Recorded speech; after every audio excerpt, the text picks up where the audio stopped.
Good morning. Today is the 3rd of November 2020. The day is Tuesday. My name is Ferhan Mazher. Right now I am with the 10 Matric class. We are studying physics and we have started the chapter 14 of this physics. The name of the chapter is current. Okay, so you can see last time we have studied about the current and we learned that the current is equal to the amount of charge, whether it's positive charge, whether it's negative charge, flowing in unit time. I is equal to Q divided by T, where this I is measured in ampere. The time is measured in seconds and the charge is measured in coulombs. So don't forget this. We have already done example 14.1 on this topic. Example 14.1 from your book. We have done that example yesterday. Okay, now, and we also learned an interesting thing that the current could be due to the flow of the positive charges and it can be due to the flow of the negative charges. Normally, for example, if I am talking about a conductor, for example, I am talking about a copper wire, it will have free electrons in it, and when I will provide potential difference across the ends of the wire, those free electrons will start moving from the higher potential towards the lower potential. So when the electrons will move, we will say that there is current, the electricity is flowing. And we also learned that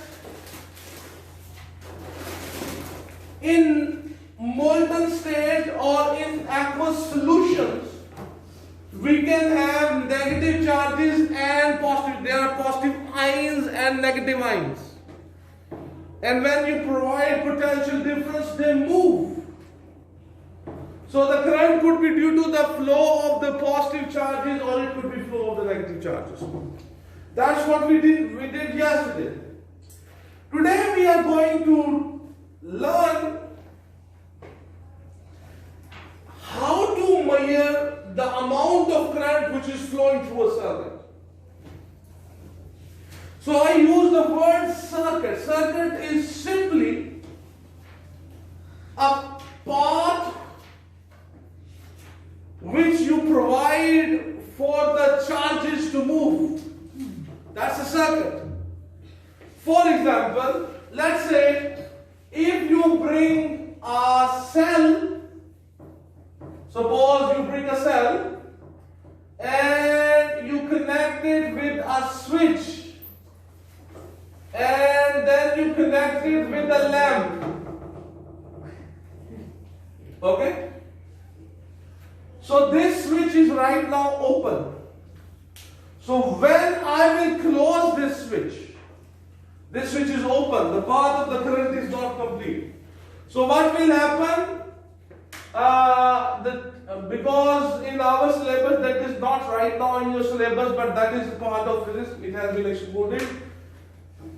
In our physics, we say the current always starts flowing from the positive terminal of the battery. And this current is called conventional current. Unfortunately, this has been excluded from your syllabus. So if you close this, if you will close this switch, so path of the current will be completed. Okay? So this is conventional current. In the conventional current, we believe that the conventional current starts from the positive terminal of the battery and it moves through the circuit and it goes back to the negative terminal of the battery. That is called conventional current. Now, this switch, when you will close this switch, this lamp will be on. It will start giving out light. So this is because you cannot see the current. The current is flowing, you cannot see it. But when the bulb is on, it means it's receiving the electric current. So the question is that I can measure this current. Can we measure this current? Yes, you can measure, you can quantify that how much current is flowing. For this purpose, we use an instrument that is called ammeter. An instrument which is called ammeter. Ammeter is basically it's a simple meter. You do not need to go into its internal construction. Here we have a dial. On here numbers are written. Okay. So here we have a positive and a negative. This diagram is in your book. We have an instrument which we call ammeter. And the analog ammeters, they have a pointer in them. And when the current will move, when you will connect this ammeter in this circuit, when the current will flow through that circuit, the pointer of the ammeter will show deflection. You understand? So how you connect it? Remember my words. The ammeter is always connected in series. The ammeter is always connected in series in the circuit in which you want to find out the amount of current. Don't forget these two words. They are connected with each other. It can be an MCQ. The ammeter is always connected in series with the appliance through which you want to measure how much current is flowing. So what do I mean when I connect in series? So for example, if you have a lamp here, a battery here, so I will suppose this is my ammeter. It's the positive terminal. Here I have a negative terminal.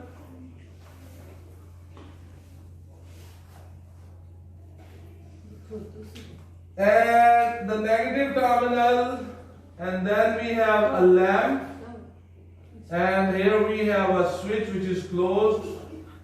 Okay. You can see how I have connected the ammeter. The wire which is positive, which started from the positive terminal of the battery, connect that with a connection here. On the ammeter we have two connections given. On one of the connections positive is written. Clearly positive. This sign is written there. And on the other connection negative is written. So whichever wire is coming from the positive terminal of the battery connected with that positive connection. And the wire which is coming from the negative terminal of the battery connected with this negative connection. That's it. When you will close the switch, this lamp will switch on, and this ammeter the pointer of the ammeter will show deflection. And the graduations there are numbers written on the ammeter dial, and from there you can read how much current is flowing through the circuit. The symbol for this is the diagram like the 7th class or 6th class studies. But in your level, we also need to know the circuit diagram. For example, let me show you one interesting thing. This battery, the battery is represented like this. This bigger means positive, this means negative. So I am representing here a cell. So here I have a switch, and the lamp, this is the symbol for the lamp, and here I connected an ammeter. You see, this is now the circuit diagram of this thing. This represents the cell for the battery. It is actually cell. The longer represents the positive side of the battery or cell, and this shorter thing represents the negative side of the cell. So this, a circle and an A written in it, This is ammeter. This is the circuit symbol for the ammeter. And this is the symbol for the lamp. And this is the symbol for the switch. So when you will close your switch, this lamp will come switch, it will be switched on. This ammeter is connected in series with this circuit. So whatever the charge is, whatever the current will be coming out of this battery, that current will flow through the ammeter, through the lamp, through the switch, and it will come back. And this switch needs to be closed. I've shown here an open switch, but when this will work, the switch should be closed. So whatever the current or whatever the charge flow came from the battery, the same charge flow passed through the ammeter. So the ammeter dial will show deflection, and you will be able to measure the electric current which is flowing through the circuit. So three things is very important. If you want to measure the electric current, okay, you need to connect an ammeter for this purpose. The ammeter should be connected in series. Okay? So that's it. Today I think I have, how much more time I have? 10 minutes. 10 minutes. Okay. So in the same way, we can also measure the amount of the potential difference. Okay. So before I go and I work on potential difference, you all understand this thing? Yes. Okay. So now we are moving to the potential. Try to understand the definition first of all.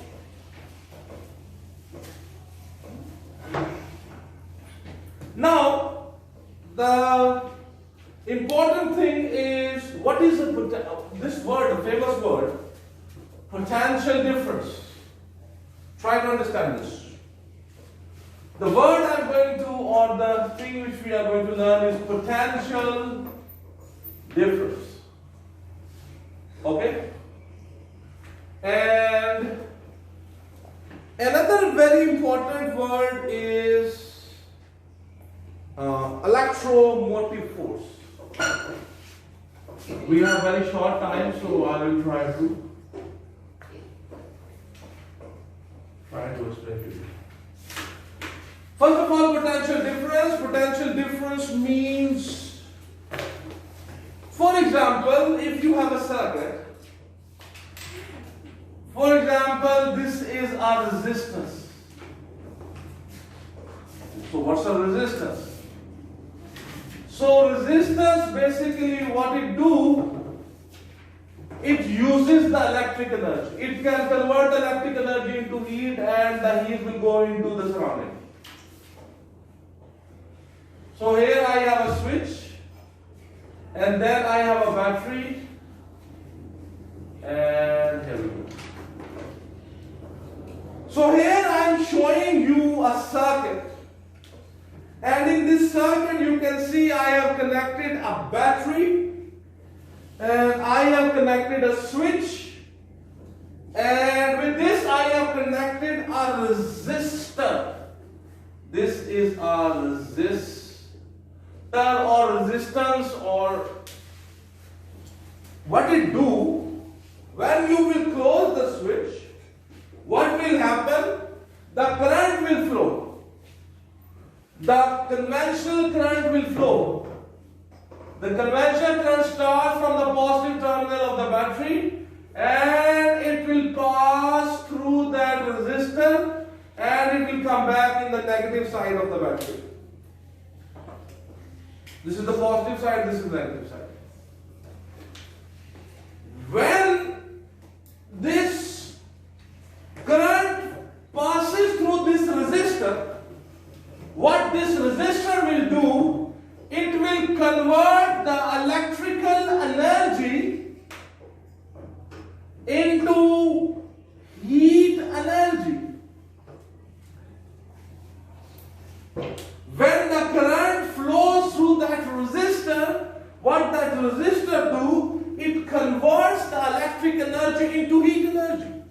For example, if in the place of this resistor, I will put a lamp here, so what that lamp will do, it will convert when the current will flow through the lamp, what that lamp will do, it will convert the electric energy into light energy. Yeah. So in the place of resistor, if I have put a lamp there, it will convert the electric energy into light energy. For example, if you are listening to music and here in the place of resistor you put a speaker there, so what will happen? That speaker will convert the electric energy into the sound energy. You see, if here a resistor or an appliance you put there, what that applies to, that converts the electric energy into any other form of energy. That's the basic purpose of those resistors, those lamps, those speakers, or if you put a heater here, they convert the electric energy into any other form of energy. So what is potential difference? Potential difference is the amount of electric energy converted into another form of energy when unit charge flows through the resistor. The amount of electric energy which is converted into other form of energy when unit charge flows through the resistor, through the appliance. The amount of electric energy which is converted into heat energy, or electric energy which is converted into sound energy. When unit charge, 1 coulomb charge, flows through that appliance, that resistor, this is called potential difference. So the potential difference, V, is amount of electric energy converted into any other form of energy when unit charge flows through it. The formula for the potential difference is energy or work done divided by the amount of charge. So V is equals to energy divided by charge. So from your book, for example, in your book he says potential difference across the two ends of a conductor causes the dissipation of electric energy into other forms of energy as charges flow through the circuit. It means, dissipation. Dissipation means it's converted and it's given out. Okay? So the amount of energy, electric energy, which is converted into other forms of energy when unit charge flows through the resistor, to the appliance, to the conductor, we call this potential difference. So you understand this? The unit for the potential difference is volt. V-O-L-T, volt is represented with V. Energy or work done, it is represented with joules. And the charge, it's represented with the coulomb. So the volt is equal to joules per coulomb. It's a famous MCQ also. What are the units of the voltage difference? The famous unit is volt. But in MCQs he don't mention volt, he will give you this thing. Joules per coulomb. Okay? It's a famous thing. I think it's in the MCQs also. You understand this? Electromotive force. Sorry, not electromotive force. Potential difference. So you will not forget it, I hope. So I think the time is over. And Let's see. So ji, thank you very much. My lesson is over. Today was 3rd of November 2020. I was with the 10 Matric class. So have a good day. God bless you all.